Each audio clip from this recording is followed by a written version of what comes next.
tendrá que decidir. Vamos a conversar ahora con el ingeniero Raúl Delgado Sayán sobre algo a lo que no le damos la importancia que deberíamos los peruanos, que lamentablemente nos hemos acostumbrado a tomar tarde decisiones o tomarlas cuando ya no hay nada que hacer para remediar los males que nos amenazan. Raúl, muy buenos días. Gracias por atendernos. Buenos días, Nicolás. Saludos para ti y toda tu audiencia y a disposición. Nos quedamos a la mitad de camino el otro día. El 11 de marzo se conmemoraron los 10 años del terremoto en Japón que dañó seriamente la central nuclear de Fukushima y que fue una alerta mundial. Y eso nos hace recordar que un terremoto de esas características, es decir, cercano a 9 grados, es algo que puede ocurrir, que va a ocurrir, como tú decías el otro día, en cualquier momento frente a las costas de Lima y Callao, y que implicaría 120.000 personas muertas, 1 millón de personas heridas, 350.000 viviendas destruidas, 650.000 viviendas seriamente dañadas e inhabitables, y daños en la infraestructura de aproximadamente el 50%, es decir, hospitales, líneas de transmisión eléctrica, almacenamientos de agua, es decir, sería una catástrofe. Y esto lo dice el INDECI, es un informe del INDECI. Entonces, Raúl, ¿qué hacemos frente a este panorama tan duro,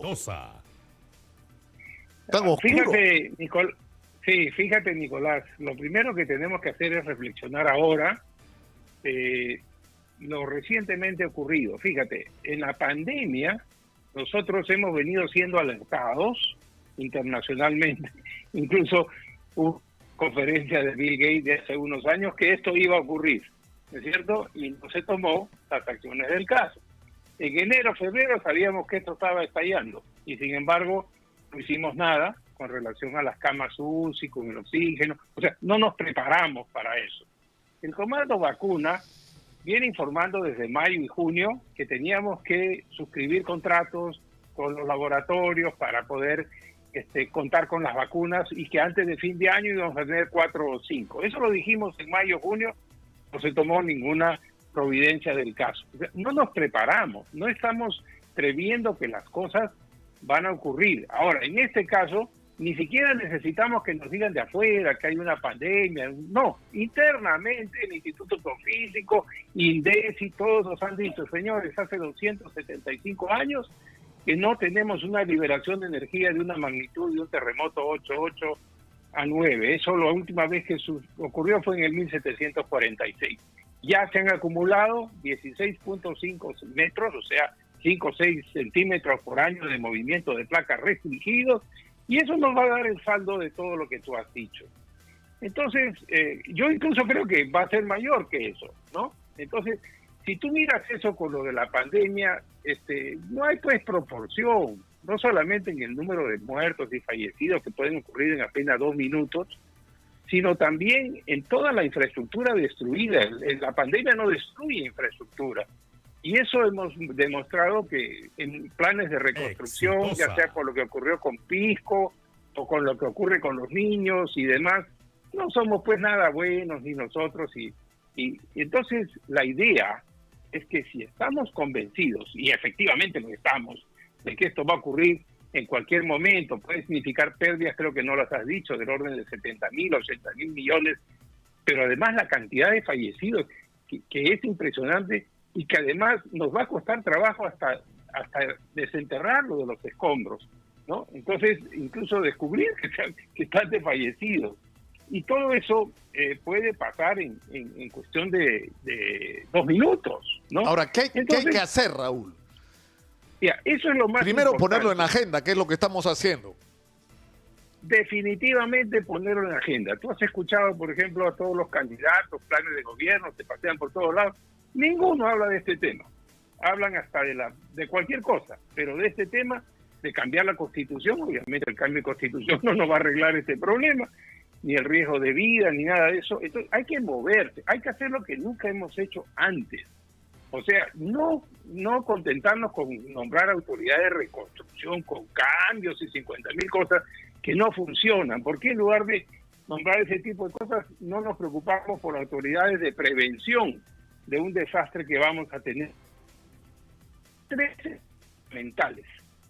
Es enseñarle a las personas cómo salvar la vida, es lo más importante.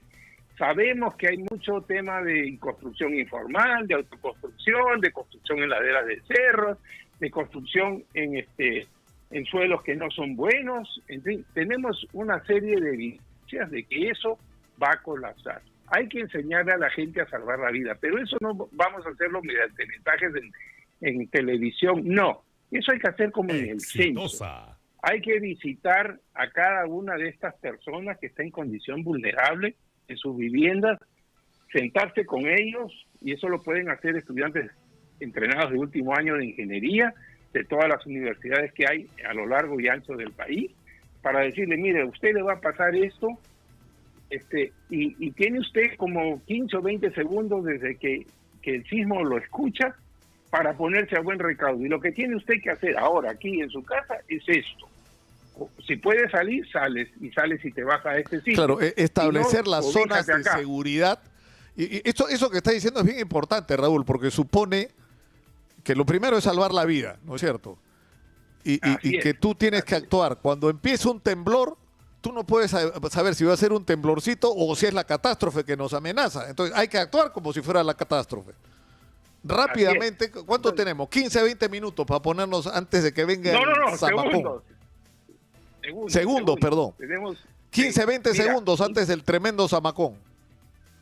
Apenas lo sientes, incluso el Instituto Geofísico tenía el programa de alertas que ha colocado en Islas Hormigas para que nos dé unos 7, 8 segundos más, ¿no?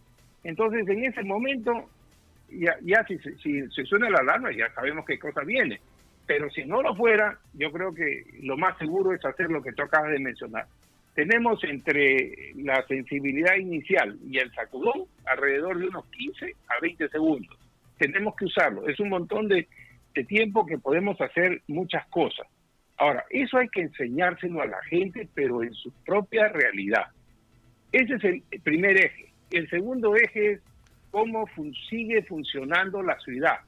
Para saber que la ciudad sigue funcionando y no es pues un caos, inmediatamente hay que diseñar un programa para poder reforzar y reestructurar todas esas estructuras que hemos mencionado, hospitales, carreteras, puertos, aeropuertos, plantas de tratamiento, refinerías, etcétera. Todo lo que es fundamental para el funcionamiento de la ciudad, tenemos que reforzarlo, reestructurarlo, etcétera, para que pueda soportar un movimiento para que pueda resistir de esa magnitud. Sí, porque esos y elementos, lo tercero, independientemente que fallen las viviendas, etcétera, independientemente de eso, la ciudad tiene que funcionar para poder atender todas las necesidades. Sí. Y el tercero es soluciones especiales para los puntos estratégicos de la ciudad. Por ejemplo, los acantilados de la Costa Verde. Un movimiento sísmico de esta magnitud seguramente, casi seguro, va a venir con un tsunami, parecido a lo de Fukushima. Por eso yo digo, el problema, por ejemplo, de Fukushima no ha sido el terremoto. El problema de Fukushima con las plantas nucleares ha sido el tsunami. El tsunami es lo que paralizó las centrales, las inundó y creó la catástrofe que hemos visto en las entrevistas y demás, ¿no? Entonces, nosotros tenemos que pensar en eso. El tsunami va a venir. ¿Dónde nos va a atacar el tsunami?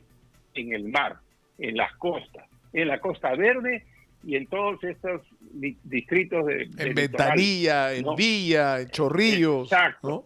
Exacto. Entonces hay que diseñar un plan para eso. Ahora, para la Costa Verde tenemos esos acantilados que están pues de mírame y no me toques. Imagínate, sin terremotos y nada, se están desplomando de a poquitos. Entonces ahí hay un proyecto de reforzamiento muy importante que incluso lo hemos puesto a disposición de las autoridades. Entonces, ¿cuál es el problema? El problema es que las autoridades se pelotean.